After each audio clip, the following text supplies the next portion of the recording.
kalau kita bicara hatimu cerminan kuburanmu, na'am. Kalau hatimu gelap, kuburanmu gelap. Hatimu busuk, busuk kuburan. Rasulullah SAW mengatakan, ala wa inna fil jasadi mudghah. Di dalam jasad, di dalam tubuh manusia itu ada satu organ. Idza salahat salahal jasadu kullu. Kalau organ ini baik, maka semuanya jadi baik. Kalau organ ini rusak, semuanya jadi rusak. Apa itu? Hati.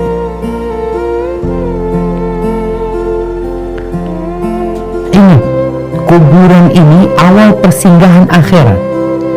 Dan kehidupan setelah kematian itu semua tergantung dengan hatimu.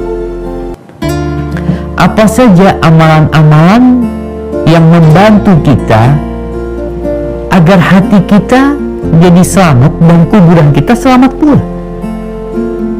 Amalan apa saja yang menerangi hati kita sehingga kuburan kita juga akan terang benderang. Yang pertama, ikhlas. Ahibati fillah, wa ma umiru illa liya'budullaha mukhlishina lahuddin. Manusia itu tidaklah diperintahkan kecuali untuk beribadah ikhlas. Apa artinya ikhlas? Tidak mengharap kecuali keridhaan Allah Azza wa Jalla. Kebanyakan kita tuh ingin ucapan terima kasih, bahkan ingin dibalas. Engkau jaga hatimu untuk tidak beramal kecuali untuk Allah Azza wa Jalla.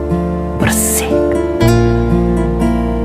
Karena ada orang sholat, ada orang sodaqah, tapi kalau hatinya nggak ikhlas lillahi ta'ala, nggak ada gunanya. Jangan berpikir banyaknya amalan. Amalan itu bakal diterima kalau ikhlas yang sesuai dengan tuntunan Nabi SAW. Yang kedua, ridha sama Allah Azza wa Jalla. Ketika engkau beramal ikhlas, kemudian ketika Allah menetapkan buat engkau satu keputusan yang mungkin kurang engkau sukai, hendaklah engkau ridha, menerima hatinya. Ridha ini benar-benar membuat orang itu tenang hidupnya. Ketika ada musibah, qadarullah ma syaa fa'al, inna lillahi wa inna ilaihi raji'un. Dan apa kata Nabi sallallahu alaihi wasallam? Irda bima qasamallahu lak takun aghnan nas. Ridhalah engkau dengan apa yang Allah berikan kepadamu, engkau akan menjadi orang yang paling kaya. Yang ketiga, baca Quran. Baca Quran. Kitanya Ramadan doang rajin baca Quran, hatam Quran. Sekarang sebagian kita udah mulai ditutup Qurannya. Allah Azza wa Jalla mengatakan, wa nunazzilu minal Qur'ani ma huwa shifaa'un wa rahmatun lil mu'minin. Dan kami turunkan dari Al-Quran yang merupakan syifa, penyembuh dan rahmat buat orang-orang yang beriman. Di surat Yunus ayat 57 Allah mengatakan, wa shifaa'un lima fis sudur, dan penyembuh untuk penyakit-penyakit yang di hati. Jadi kalau hati antum penuh dengan kedengkian, ya kok kayaknya nggak nerima dengan kondisi yang ada, baca Quran, baca sama artinya, perhatikan firman-firman Allah Azza wa Jalla, sembuh insya Allah. Yang keempat, husnudzan sama orang-orang Islam. Apa kata Allah? Ya ayyuhalladzina amanu ijtanibu katsiran minadh-dhann. Wahai orang-orang beriman, hindari banyak berprasangka. Inna ba'dadh-dhanni ithm. Sebagian prasangka itu dosa. Ini amalan hati. Kau nggak ngomong, tapi hatimu kayaknya. Maka berusahalah untuk berbaik sangka sama manusia. Yang kelima, memberikan nasihat. Kita berusaha untuk saling menasehati tanpa kita melecehkan orang tersebut. Ya, kita tahu saudara kita melakukan kesalahan, bukan malah kita ngibahin tuh saudara kita. Kebanyakan kita kalau mendapati kesalahan dari saudaranya, malah akan mengotorin hatinya. Kenapa? Karena dia sebarkan kesalahannya di depan kawan-kawannya, majelisnya jadi majelis ghibah. Seharusnya kalau engkau ingin hatimu selamat, dan betul cintamu kepada saudaramu yang melakukan kesalahan. Kadang-kadang kalau orang mau gibahin ngomong, aku kesian sama fulana, sebenarnya itu kayak gini kayak gitu, kesian dia itu. Engkau kalau bener kesian, kau datang kasih nasihat, hatimu akan selamat, bersih hatimu.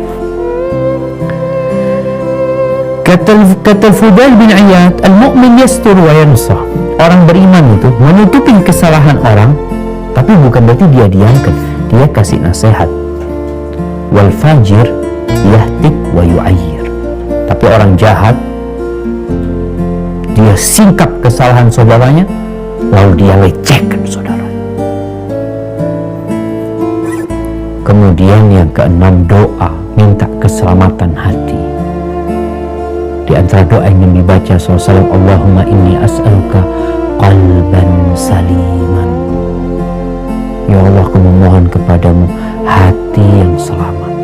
Kemudian di antara yang menjaga hati kita supaya kuburan kita jadi terang benderang, jadi luas, sebarkan salam. Yang kedelapan, berbagi hadiah. Kakak tuh punya rezeki, kirim makanan sama adiknya. Adik punya rezeki, kirim makanan buat kakaknya, untuk menghilangkan itu yang di hati. Kata Rasul Sallallahu Alaihi Wasallam dalam hadis yang diriwayatkan oleh Imam Bukhari dalam kitabnya Adabul Mufrad, tahadu tahabu. Kalian saling berbagi hadiah, niscaya kalian akan saling mencintai. Ahibati fillah, semoga dengan cara seperti itu kita punya hati yang selamat, dan kuburan kita tatkala harta nggak berguna, ketika anak-anak meninggalkan kita, ketika hasil usaha kita tidak mendampingi kita di kuburan kita, tapi hati kita udah bersih, hati kita udah luas menerima takdir Allah Azza wa Jal, memaafkan orang lain, tidak menyimpan iri dan dengki, insya Allah engkau akan mati husnul khatimah.